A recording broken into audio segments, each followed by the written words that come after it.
everyone, welcome back to Magnet Brains. My name is CS Payal Pokri and इस video में हम पढ़ने वाले हैं हाईली एक्सपेक्टेड केस स्टडीज़ के बारे में। ओके, सो बेसिकली हम केस स्टडी क्यों पढ़ते हैं? क्योंकि हमें बिजनेस स्टडीज़ को और अच्छे तरीके से समझना है। कॉन्सेप्ट क्लैरिटी केस स्टडीज़ की वजह से अच्छी हो जाती है क्योंकि आप प्रैक्टिकल एस्पेक्ट समझते हैं और इसी कारण की वजह से एज आई ऑलवेज से CBSE वालों ने आपके सिलेबस में इस चीज़ को इंक्लूड किया है और अब तो इकोनॉमिक्स में भी आ गई है। तो सोच के देखिए कितनी इंपॉर्टेंट है ये। तो ध्यान से पढ़िएगा ये केस स्टडी क्या बोलती है और क्या मांग रही है आपसे रिप्लाई में उसके बारे में। It says S Limited is manufacturing steel at its plant in India। एक कोई S Limited कंपनी है जो कि इंडिया में प्लांट लगा के बैठी है किसका? स्टील मैन्युफैक्चरिंग का। ये स्टील बनाते हैं, ठीक है। It's enjoying a high demand for its product as economic growth is about 7 to 8%। इनके प्रोडक्ट्स की बहुत ज़्यादा डिमांड है। अब आप सोचेंगे अरे स्टील का क्या आता है, स्टील की काय की डिमांड? तो बेटा I am telling you this, iron and steel दो ऐसी चीज़ें हैं जो ज़्यादातर इंडस्ट्रीज़ का बेस रहती हैं। जितनी भी मशीनरी बनती है वो स्टील और आयरन से ही तो बनती है। तो हर एक इंडस्ट्री में कुछ ना कुछ रोल तो इनका होता ही होता है। तो स्टील बहुत ही ज़्यादा डिमांडिंग वाली चीज़ है, डिमांड में रहने वाली चीज़ है। खुद डिमांड नहीं करती है, डिमांड में रहने वाली चीज़ है ये। तो इनको भी बहुत मज़ा आ रहा था, इनके प्रोडक्ट की काफ़ी सारी डिमांड थी, ग्रोथ हो चुकी थी 7 to 8%। अब ये बोलते हैं कि भैया इतना स्टील प्रोड्यूस करना, क्योंकि स्टील प्रोड्यूस करना मतलब शीट्स में कन्वर्ट करना स्टील जो इन्हें रॉ मिलता है और बहुत अच्छा लंबा प्रोसेस रहता है उसका। तो अब आपको ज़्यादा प्रोडक्शन करनी है तो आपको प्लांट भी ज़्यादा बड़ा चाहिए क्योंकि प्रोसेस बहुत बड़ी है। तो इन्होंने सोचा कि अभी जो हमारा प्लांट है वो तो कुछ डिमांड ही फुलफ़िल कर सकता है। अगर हमें और डिमांड को फुलफ़िल कराना है तो हमें नया प्लांट खुलवाना पड़ेगा। आप सोच के देखिए, आप अभी प्रोडक्शन कर रहे हैं इतने से रूम में, पर आपको ऑर्डर मिल जाता है इतना बड़ा, तो आपको रूम एक्सपैंड तो नहीं कर पाओगे, नया रूम लेना पड़ेगा ना। तो सेम चीज़ उन्होंने सोची। अब हुआ क्या, it is planning to set up a new steel plant to cash on the increase demand it is facing. इन्होंने नया प्लांट खोलने के बारे में सोचा। It is estimated that it will require about 5,000 crores to set up and about 500 crore working capital to start a new plant। इन्होंने सोचा कि नया प्लांट तो खोलते हैं लेकिन उसकी डिमांड क्या है। ये बोलते हैं मिनिमम इनको 5,000 करोड़, ध्यान दीजिएगा 5,000 नहीं है, सिर्फ 5,000 करोड़ रुपए चाहिए होंगे सेटअप जमाने के लिए। उसके अलावा 500 करोड़ रुपए चाहिए होंगे वर्किंग कैपिटल को मैनेज करने के लिए। तो 5,000 करोड़ प्लस 500 करोड़ इनको चाहिए क्या? पहले फिक्स एसेट्स के लिए, सेकंड वर्किंग कैपिटल के लिए। What is the role and objective of financial management for this company? इसके ऊपर वाली लाइनें पढ़ के आपको लगा होगा अरे कुछ प्रैक्टिकल क्वेश्चन आने वाला है, बट नहीं बेटा, ये बिजनेस स्टडीज़ है, ये प्रैक्टिकल नहीं पूछते आपसे। वो इकोनॉमिक्स और अकाउंट्स के लिए इन्होंने रिजर्व किया हुआ है। ये आपसे क्वेश्चन पूछ रहे हैं कि यहाँ पे इस वाले पॉइंट में फाइनेंशियल मैनेजमेंट का क्या रोल और क्या ऑब्जेक्टिव्स हैं। ये क्या पूछ रहे हैं आपसे कि इस वाले पॉइंट में फाइनेंशियल मैनेजमेंट का क्या रोल और क्या ऑब्जेक्टिव्स होंगे।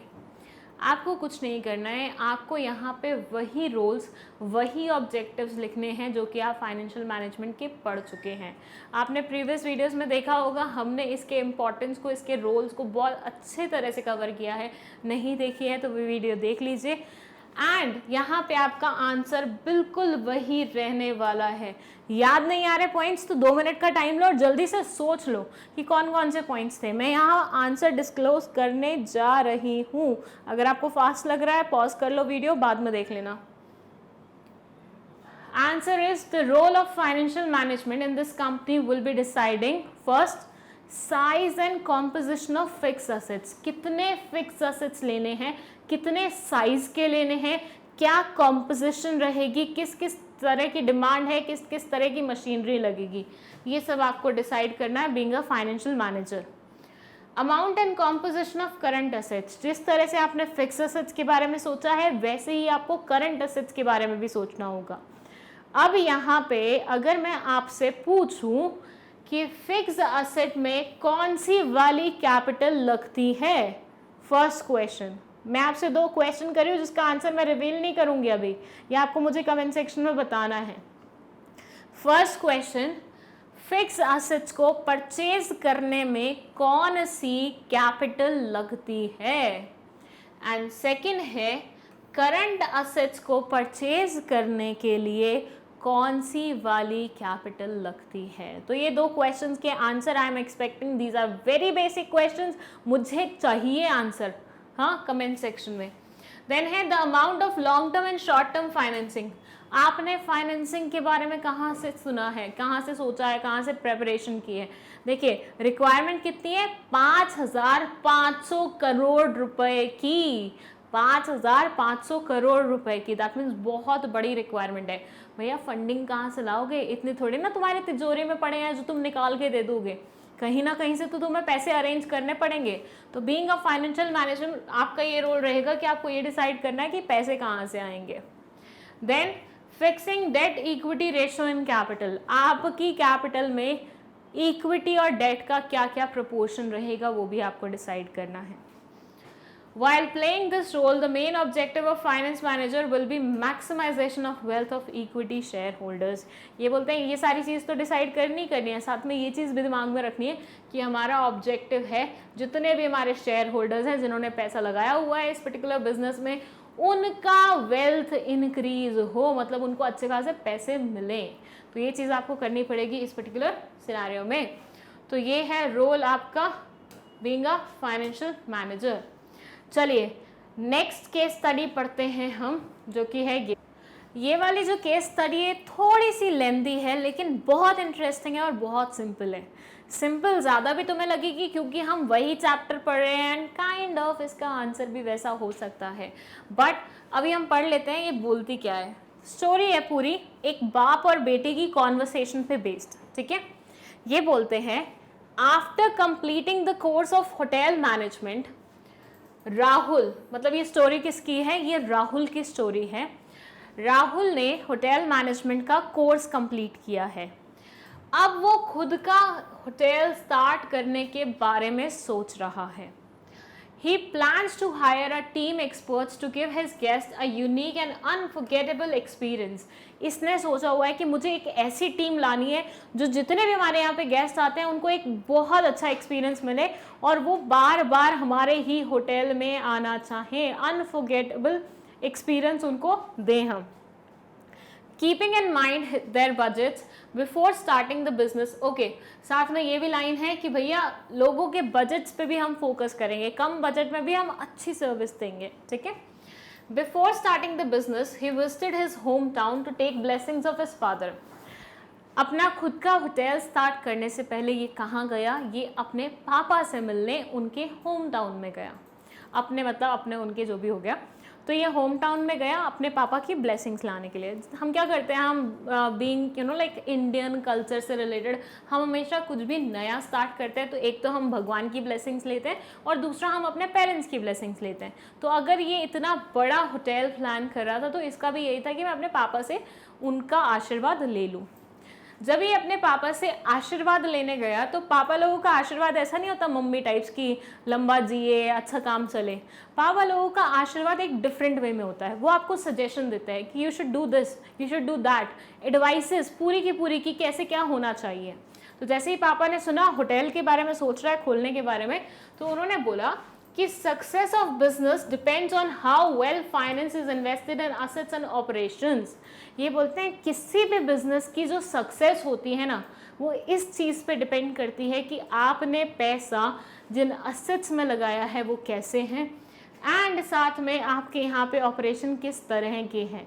अगर ये दोनों चीज़ें अच्छी बैठती है, बैलेंस अच्छा बैठता है, सिंक अच्छा बैठता है, तो आपका बिजनेस चलेगा ही चलेगा। And how timely and economically finances are arranged from outside or from within the business, और कितनी easily कितने अच्छे से आप बाहर से और अंदर से फाइनेंस का अरेंजमेंट कर पाते हैं। He guided him that he should always spend time in identifying different available sources of finance and comparing them in terms of their costs and associated risk. इन्होंने उसे समझाया कि बेटा देखो तुम होटल खोल रहे हो, ये एक बार का खर्चा तो है नहीं, कभी ना कभी मेंटेनेंस के नाम पे, कभी ना कभी पेंट कराने के नाम पे, कभी ना कभी किसी और चीज़ पे तुम्हें खर्चा करते रहना पड़ेगा। तो टाइमली हर मतलब फ्रीक्वेंटली तुम क्या करना, फाइनेंस कहाँ कहाँ से अवेलेबल होते हैं उनको कंपेयर करना, कहाँ से सबसे सस्ते दामों में तुम्हें फाइनेंस मिल रहे हैं, कितने अच्छी तरह से तुम उन फाइनेंस को इस्तेमाल कर सकते हो। ये सारी चीज़ें तुम्हारे बहुत फ्रीक्वेंट वे में होनी चाहिए, मतलब बहुत आराम से जल्दी जल्दी जल्दी जल्दी करते जाओ और ये सारी चीज़ें प्लान रखो हमेशा, सो दैट तुम्हें जब पैसे की आवश्यकता हो तुम्हें ज़्यादा सोचना नहीं पड़े। The returns from investment should always exceed the cost of investment. ये बोलते हैं आपको हमेशा याद रखना चाहिए कि मतलब पापा बोल रहे हैं उसकी कि आपके जो इन्वेस्टमेंट से रिटर्न आ रहा है वो हमेशा आपके कॉस्ट ऑफ दैट इन्वेस्टमेंट से ज़्यादा होना चाहिए। मतलब जितना पैसा हाथ में आ रहा है वो हमेशा ज़्यादा होना चाहिए जितना हाथ से जाने वाला है उसके कंपैरिजन में। ऑब्वियसली सिंपल सा लॉजिक है। तो पापा ने बहुत अच्छी अच्छी सजेशन अपने बेटे को दी हैं जो कि अभी बिज़नेस खोलने वाला है होटल का। अभी उसने होटल मैनेजमेंट कंप्लीट किया, होम टाउन गया अपने पापा के यहाँ पे आशीर्वाद लेने के लिए, नया बिज़नेस खोलने के लिए। अब now what? In the above context, financial, identify the concept discussed above which has direct bearing on the financial health of a business. आपको ये बताना है कि जो ये राम कथा राहुल की आपने पढ़ी है, सॉरी राहुल कथा जो आपने पढ़ी है अभी तक, इसमें हम किस चीज़ के बारे में बात कर रहे हैं। ये जो पूरी स्टोरी आपने पढ़ी है उसका बेसिक सार क्या है, समरी क्या है, तो उसकी समरी आप सबको पता है। जो चैप्टर हम पढ़ रहे हैं उसी की लाइनें यहाँ पे बार बार लिखी हुई हैं कि अच्छे से कोई बिजनेस मतलब ऐसा फाइनेंस वाला वे ढूंढो जिसमें पैसे कम लगे, ज़्यादा रिटर्न आए, ये हो वो हो। तो सारी चीज़ें किसके अराउंड घूम रही हैं, इस चैप्टर के नाम के अराउंड घूम रही हैं। नाम क्या है, फाइनेंशियल मैनेजमेंट। तो फर्स्ट क्वेश्चन का आंसर क्या है, फाइनेंशियल मैनेजमेंट। मैंने ज़्यादा यहाँ पे सस्पेंस नहीं बनाया, रीज़न बीइंग आपके लिए अभी इस चीज़ को समझना बहुत ज़्यादा इजी होगा क्योंकि हम जिस चैप्टर के बाद ही दिस केस स्टडी बना रहे हैं। But I have planned one thing कि एक बार जब सिलेबस कंप्लीट हो जाएगा तो हम 2 से 3 वीडियोस हम ऐसी बनाएंगे अच्छी लेंदी जिसमें हम सिर्फ और सिर्फ केस स्टडीज़ यूज़ करेंगे, सिर्फ और सिर्फ वही बनाएंगे। उससे क्या होगा, वो रैंडम होंगी, किसी भी चैप्टर से पिक की होंगी, तो as a result of which आप वहाँ पे थोड़ा सा दिमाग लगाने के लिए मजबूर हो ही जाएंगे। रीज़न भी कि भैया आपको तो नहीं पता ना कौन से चैप्टर से आप, क्योंकि वो रैंडम आ रही है, तो वहाँ पे आपका दिमाग भी लगेगा और अगर वहाँ पे आपने अच्छी प्रैक्टिस की मेरे साथ तो आपका केस स्टडीज़ में हाथ भी बहुत अच्छा बैठ जाएगा। चलिए सेकेंड लाइन है, outline the key objective of concept identified in part 2। ये आपसे पूछ रहे हैं कि जो पार्ट 1 का आंसर है दैट इज फाइनेंशियल मैनेजमेंट, उसका की ऑब्जेक्टिव क्या है। फाइनेंशियल मैनेजमेंट का की ऑब्जेक्टिव क्या है, उसका ऑब्जेक्टिव है कि जितने भी शेयर होल्डर्स हैं उनकी वेल्थ मैक्सिमाइज हो, उनकी वेल्थ इंक्रीज हो, and that is the answer of part B, maximising of wealth of equity share holders. और फर्स्ट का आंसर है फाइनेंशियल मैनेजमेंट कॉन्सेप्ट। चलिए ये हो गया हमारा सेकेंड केस स्टडी खत्म, पर हम और भी केस स्टडी सॉल्व करने वाले हैं and this is the third one. ये दी हुई है स्टोरी एक वुमेन की जिनका नाम है सुधा। अब ये क्या करती हैं, Sudha is an enterprising business women who has been running a poultry farm for past 10 years। ये मुर्गियाँ पालती हैं, वो भी कितने सालों से, पिछले 10 साल से बिजनेस वुमेन है ये। Okay, she has saved 4 lakh from her business. इन्होंने आज तक मतलब 10 साल में आज तक 4 लाख की सेविंग की है। किससे, इसी बिजनेस से। She shared with her family her desire to utilise this money to expand her business. इन्होंने अपनी फैमिली से बात की, उनको बोला कि मेरे 4 लाख सेव हुए हैं इसी बिजनेस से, तो क्यों ना मैं इस बिज़नेस को एक्सपैंड करूं। जो थे 10 साल में 4 लाख सेव हुए हैं और उसको एक्सपैंड करने के बारे में सोच रहे हैं। बट आपको यहाँ पे नहीं पता बैकग्राउंड, तो आप ऐसे मानेंगे कि ये बेनिफिशियल बिजनेस है और सुधा जी उसमें एक्सपेंशन चाहती हैं, और सेम चीज़ इन्होंने अपने फैमिली वाले को कन्वे की है। Her family members gave her different suggestions like buying a new machinery to replace the existing one, acquiring altogether new equipment with the latest technology, opening a new branch of the poultry farm in another city and so on। मतलब इनकी family में जितने भी लोग थे सबने अपना अपना सजेशन रखा सुधा जी के सामने। किसी ने बोला कि नई मशीनरी ले लो, किसी ने बोला नई टेक्नोलॉजी इस्तेमाल करने लग जाओ, किसी ने बोला ब्रांच खोल लो नई किसी और सिटी में। अब यहाँ के तो आपने देख ही लिया है ना डिमांड और हर एक चीज़, तो अब कहीं और खोल लो आप। Since these decisions are crucial for our business, involve a huge amount of money and are irreversible except a huge cost, Sudha wants to analyze all aspects of the business before taking any final decision। ये बोल रहे हैं कि भैया देखो फैसला तो बहुत बड़ा है, 4 लाख का सवाल है, आप ऐसे मान लो आज की डेट का 40 लाख का सवाल है या 4 करोड़ का सवाल है, ठीक है। 4 करोड़ का होता है ये सवाल, तो ये बहुत इंपॉर्टेंट होता। ये पुरानी बुक है तो इन्होंने 4 लाख को भी बहुत हाईलाइट करके बताया हुआ है। और ये बहुत बड़ा डिसीज़न है कि इनको बिज़नेस एक्सपैंड करना है। एक्सपेंशन में ऑब्वियसली बहुत खर्चा आता है, बहुत सारी चीज़ें देखनी पड़ती हैं, बहुत सारी चीज़ें एनालाइज करनी पड़ती हैं। तो Sudha ji being a business women analyze करना चाहती हैं, अच्छे से समझना चाहती हैं चीज़ों को, और उसके बाद ही नेक्स्ट स्टेप रखना चाहती हैं। दोबारा से सुनिएगा क्या है इसमें। सुधा जी एक पोल्ट्री फार्म चलाती हैं जिसमें वो पिछले 10 साल से लगी हुई हैं। She is a business women और 10 साल में इन्होंने 4 लाख सेव किए हैं उस पर्टिकुलर बिजनेस से। नाउ अपनी फैमिली को एक अपनी इच्छा बता रहे हैं कि मैं इस 4 लाख का इस्तेमाल करके इस बिज़नेस को एक्सपैंड करना चाहती हूँ, बढ़ाना चाहती हूँ। तो आप मुझे बताइए अपने सजेशंस। तो फैमिली मेम्बर्स ने सजेशन दिए, किसी ने बोला नई टेक्नोलॉजी खरीद लो, किसी ने बोला नई मशीनरी खरीद लो, किसी ने कुछ, किसी ने कुछ, किसी ने कुछ। ऐसे सिनेरियो में यहाँ पे ये बोलती हैं कि अभी दुविधा में है क्योंकि बहुत सारे पैसे की बात है और एक बार लगा दिए तो उसमें से विड्रॉ करना भी पॉसिबल नहीं है। इरिवर्सिबल नेचर का क्या है, कॉस्ट है ये। तो सुधा जी हर एक चीज़ को एनालाइज करना चाहती हैं। चलिए आप बताइए ये सारी चीज़ें जो आपने पढ़ी ये आपको कौन से डिसीज़न की तरफ आपको वो करवा रही है। मैं यहाँ पे आपको हिंट दे रही हूँ कि फर्स्ट तो इसका आंसर एक डिसीज़न है जो कि आपने फाइनेंशियल मैनेजमेंट का पढ़ा था। हमने पढ़ा था ना 3 डिसीज़न होते हैं फाइनेंशियल मैनेजमेंट में, तो उन तीनों में से यहाँ पे कौन से वाला एप्लीकेबल हो रहा है, that you have to tell. तो यहाँ पे आपको आंसर क्या लिखना है, वो आंसर लिखना है कि ये कौन से डिसीजन से रिलेटेड है। एंड ना सिर्फ इतना, उसके अलावा आपको वो फैक्टर्स लिखने हैं जिसके ऊपर आप वो पर्टिकुलर डिसीजन लेते हैं। मैं आपको याद दिलाऊं तो हमने पढ़े थे बहुत सारे फैक्टर्स, बहुत सारे। पहले हमने 3 डिसीजंस पढ़े, फिर हमने इंडिविजुअली उन डिसीजंस के फैक्टर्स पढ़े थे। तो वही फैक्टर 3-4 आपको यहाँ पे आंसर में इंक्लूड करने हैं। चलिए आंसर रिवील करने जा रही हूँ। आई होप आपने अपना टाइम लिया है। वीडियो अभी भी आपको अगर वो लग रहा है कि नहीं मुझे थोड़ा और टाइम चाहिए, वीडियो को पॉज कर दीजिए, उसके बाद शुरू कीजिएगा। मैं यहाँ पे आपको डिस्क्लोज कर रही हूँ। आंसर इज इन्वेस्टमेंट डिसीजन या फिर कैपिटल बजटिंग डिसीजन भी बोला जाता है इसे। ये क्या होता है, ये होता है कि कौन से असेट में खर्चा करें ताकि आपको मैक्सिमम रेवेन्यू मिले, आप कौन सी ऐसी इन्वेस्टमेंट करें जिससे आपको मैक्सिमम रिटर्न्स मिले। तो वही सोचना है यहाँ पे सुधा जी को, और इस डिसीजन को हम कैपिटल बजटिंग डिसीजन भी बोलते हैं।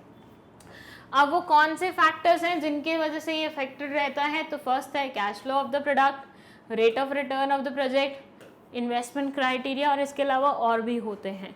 अगर आपने वो फैक्टर्स वाली वीडियो मिस की है तो अभी जाके देख लीजिए, प्रीवियस वीडियोस में आपको मिल जाएगी, अलग से प्लेलिस्ट बनी हुई है 12th क्लास की, आप वहाँ जाके अपना डाउट सॉल्व कर सकते हैं और वीडियो पूरी देख सकते हैं। चलिए ये हो गई हमारी एक और केस स्टडी, बट क्या आंसर यहीं पे खत्म होता है? नहीं, अब हम पढ़ेंगे एक और केस स्टडी। सारा limited is a company manufacturing cotton yarn. एक कंपनी है जो कि कॉटन यार्न बनाती है। It has been consistently earning profits for many years. अच्छा, बिफोर स्टार्टिंग पहले ही मैं एक हिंट आपको दे दूं कि इस वाले स्लाइड को, इस वाले केस स्टडी को बहुत अच्छे से पढ़िएगा। रीज़न बीइंग, जो आंसर है इसका उसमें आपको इस पर्टिकुलर केस स्टडी से लाइन्स कोट करनी पड़ेंगी। तो इंडिविजुअल लाइन उठा के यहाँ पे आपको चिपकानी पड़ेगी, तो वो आपको करना पड़ेगा। एज अ रिजल्ट विच आपको इसको अच्छे से पढ़ना है। It has been consistently earning good profits for many years. अभी तक बहुत सारे ईयर्स से बहुत अच्छा प्रॉफिट कमा रहे हैं और कंसिस्टेंट वे में कमा रही है। ऐसा नहीं कि एक साल बहुत अच्छा, दूसरे साल बिल्कुल नहीं, कंसिस्टेंटली अच्छा कमा रही है। This year too it has been able to generate enough profits. इस साल भी इन्होंने अच्छे प्रॉफिट्स कमाए हैं। There is availability of enough cash in the company and good prospects for future of growth in future.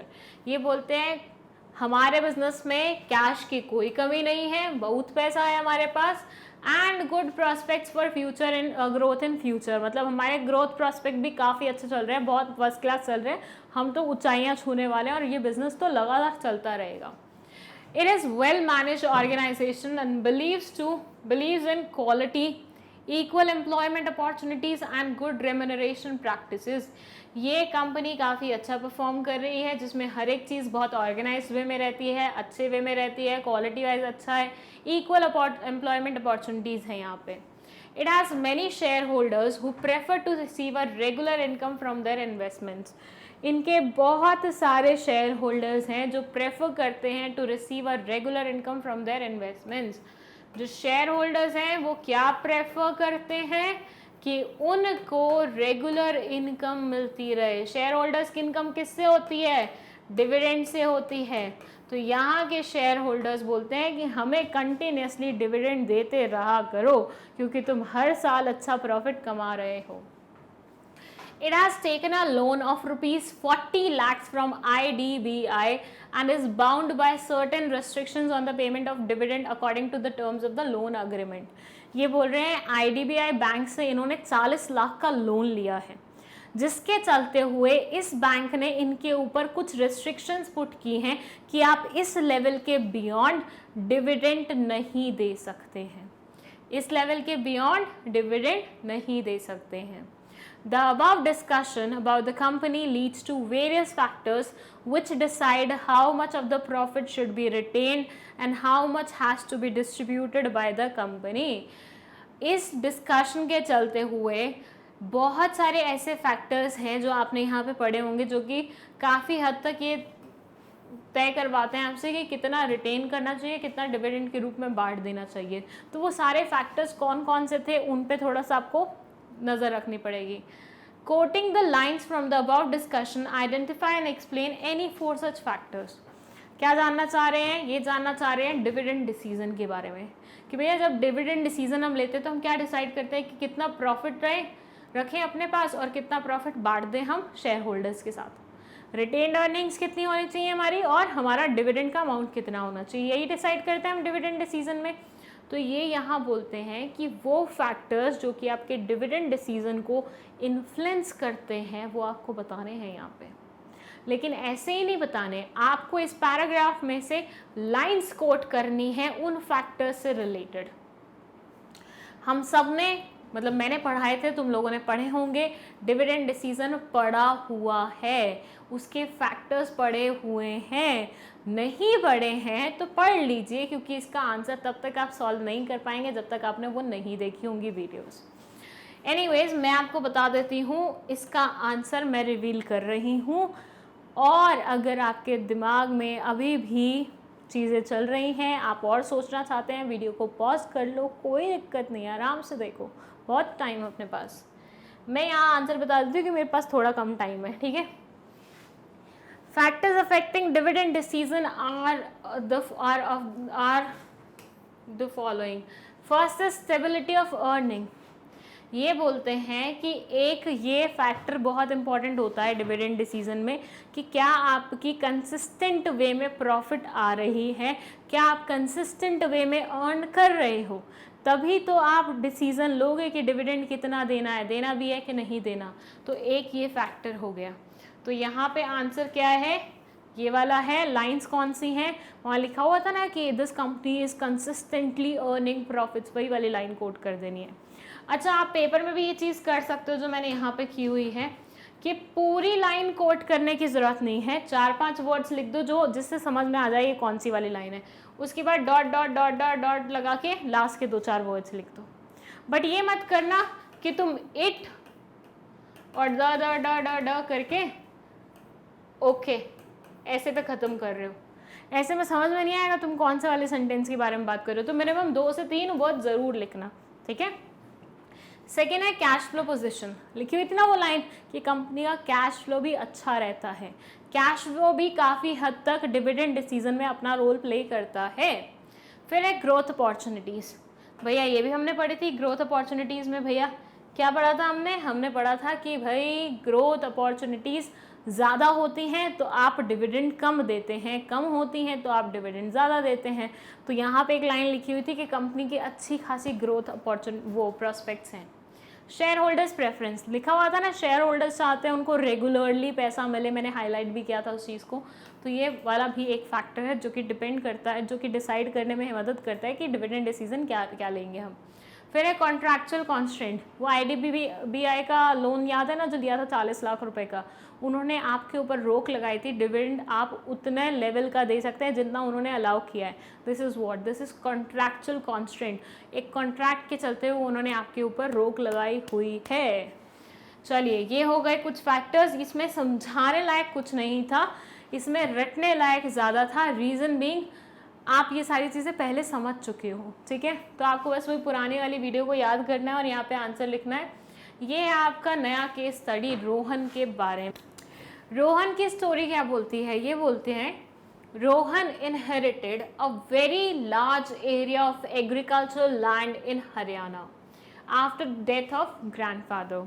मतलब रोहन जी के पूज्य दादाजी की मृत्यु हुई, जिसके बाद वो पूज्य दादाजी इनके लिए एक एग्रीकल्चर लैंड छोड़ के गए हैं। कहाँ पे, हरियाणा में।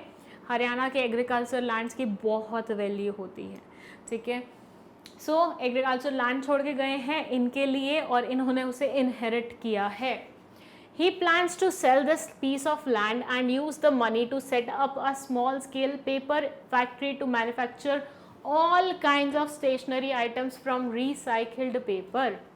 इन्होंने क्या प्लान किया, इन्होंने प्लान किया कि इस लैंड को मैं बेच के जो पैसे आएंगे उससे small scale paper factory establish करूँगा। मतलब वो लैंड जो हरियाणा में इनको मिली है उसको बेच के ये पेपर फैक्ट्री खोलेंगे जिसमें रिसाइकल पेपर बनाया जाएगा। Then Ramesh, who is working in a financial consultancy firm, helped him to prepare a blueprint of his future business operation. इनके कोई मित्र होंगे रमेश नाम के जो कि एक कंसल्टेंसी फाइनेंशियल कंसल्टेंसी फर्म में काम कर रहे थे, तो उन्होंने इन्हें पूरा ब्लूप्रिंट बना के दिया फ्यूचर बिजनेस ऑपरेशंस का कि कैसे क्या रहेगा। On the basis of the sales forecast in next 5 years, based on these estimates, he helped Rohan to access the fixed and working capital requirement of the business. इन्होंने रोहन की मदद की sales forecast को पहले से ही वो करके। फोरकास्ट क्या होता है, मतलब फ्यूचर में होने वाली चीज़ जिसका एस्टिमेट आप पहले से लगा रहे हैं। तो सेल्स फोरकास्ट थी नेक्स्ट 5 साल की, उसके बेसिस पे इन्होंने बताया रोहन को कि कितना फिक्स्ड और कितना वर्किंग कैपिटल तुझे लगेगा। पूरी स्टोरी दोबारा से बताती हूँ। रोहन जी हैं जिनके दादाजी की मृत्यु हो गई है और वो एक लैंड हरियाणा का छोड़ के गए हैं अपने पोते के लिए। रोहन पोता लगा उनका, तो अब ये पोता उस लैंड को बेचना चाह रहा है। उसको ये नहीं पता कि लैंड को रिटेन करके उस पर गेहूँ उगवा के वो और ज़्यादा फ़ायदा कमा सकता है। बट एनीवेज वो इस लैंड को बेचना चाह रहा है। जो भी पैसा आएगा उससे वो एक सेटअप जमाएंगे, किसकी, स्मॉल स्केल इंडस्ट्री की, जो कि क्या करेगी, पेपर मैन्युफैक्चर करेगी। किस तरह का पेपर, रिसाइकिल्ड पेपर। अब इनके एक मित्र हैं रमेश जी जो इनकी मदद करने वाले हैं, वो रिसाइकल्ड पेपर मतलब पूरा एस्टिमेट बनाने में, ठीक है। तो उनका ये कहना है कि अगले 5 साल की जो सेल्स होंगी उसका एस्टिमेट मैं ले रहा हूँ और उसके अकॉर्डिंग मैं तुझे बता रहा हूँ मोटा मोटा तुझे कितना फिक्स कैपिटल लगेगा और कितना वर्किंग कैपिटल लगेगा। अब in the context of the above case, identify the type of financial service that Ramesh has offered Rohan. यहाँ पे रमेश ने जो ब्लूप्रिंट तैयार किया है, जो ब्लूप्रिंट तैयार करके मदद की है रोहन की, वो किस प्रकार की फाइनेंशियल सर्विस है, वो किस प्रकार की क्या है, फाइनेंशियल सर्विस है। और साथ में आपको उस फाइनेंशियल सर्विस के 4 इम्पॉर्टेंस भी बताने हैं। आई एम प्रीटी श्योर बीच में जो हुआ था आपने आंसर तो देख ही लिया होगा, बट एनीवेज फिर भी मैं एक्सपेक्ट कर रही हूँ अभी आंसर आपने नहीं देखा है और आपको आंसर देना है। तो आपको क्या आंसर देना है कि किस फाइनेंशियल सर्विस के बारे में बात हो रही है और उसके 4 इम्पॉर्टेंस के बारे में बताना है। चलिए, क्योंकि आंसर रिवील हो ही चुका है तो मैं ज़्यादा सस्पेंस नहीं बनाऊँगी। Answer is what? Financial planning. Financial planning is the word जो financial planning is the service which Ramesh is providing to whom? Rohan. Financial planning में हमने क्या पढ़ा था कि हम पैसा कहाँ कहाँ से अरेंज करें सो दैट जब हम उसे लगाएं तो ना हमारे पास एक्स्ट्रा पैसा हो और ना ही हमारे पास पैसे की शॉर्टेज हो। तो रमेश रोहन की किस प्रकार से मदद कर रहा है? वो उसे एस्टिमेट तैयार करके दे रहा है कि बेटा देखो मोटा मोटा इतना फिक्स कैपिटल लाना पड़ेगा, इतना वर्किंग कैपिटल लाना पड़ेगा, इससे कम या इससे ज़्यादा मत लाना। तो ये क्या हुआ? This is financial planning. Financial planning के इंपॉर्टेंस हम ऑलरेडी पढ़ के आ चुके हैं। अगर आपने वीडियो नहीं देखी है तो as usual I will say वो वीडियो प्लीज़ जाके देख लीजिए, तभी चीज़ें क्लियर होंगी। चलिए अब हम पढ़ते हैं एक और case study.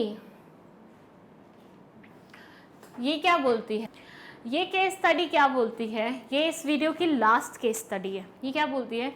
Pinnacle Limited deals in the sale of stationery and office furniture। एक कोई लिमिटेड कंपनी है जो कि स्टेशनरी और ऑफिस फर्नीचर में डील करती है। They source the finished products from reputed brands who give them 4 to 6 months credit। ये जितना भी सामान है ना, ये ट्रेडिंग वाला काम कर रही है, तो ये जितना भी सामान लाती है ना वो बहुत बड़े बड़े ब्रांड से लाती है जो कि इन्हें 4 से 6 महीने का क्रेडिट देता है, मतलब उधारी पे सामान देता है। Seeing the demand for electronic items, they are also planning to market these items by opening outlets throughout India। Demand देखते हुए इन्होंने किसकी डिमांड देखते हुए? इलेक्ट्रॉनिक आइटम्स की। इन्होंने प्लान किया कि इनको और आउटलेट्स खोलने चाहिए पूरे इंडिया पे, पैन इंडिया बेसिस पे। For this they have decided to join hands with Japanese electronic goods manufacturer. इसके लिए इन्होंने किससे हाथ मिलाया है? जापानीज लोगों के साथ हाथ मिलाया है। हम सबको पता है जापानीज लोग हर एक चीज़ के लिए इलेक्ट्रॉनिक आइटम बना देते हैं, मतलब रोबोट्स की कॉन्सेप्ट भी सबसे पहले वहाँ पे आई थी।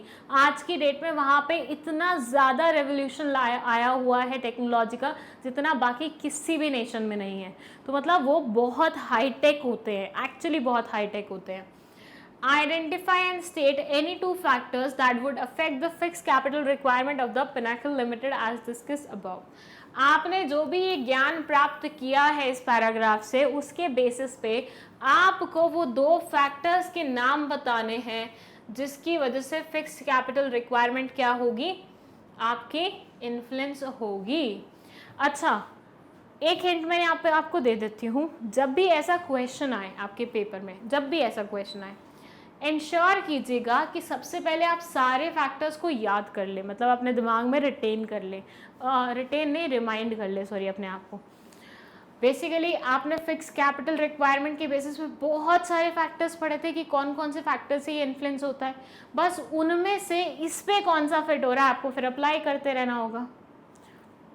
मैं आपको बहुत बार पहले भी बता चुकी हूँ कि बिजनेस स्टडीज़ में ना पहले ऐसा होता था कि हम 2-4 पॉइंट्स छोड़ देते थे ना, फ़र्क नहीं पड़ता था। लेकिन आज की डेट में आप ऐसा नहीं कर सकते हैं।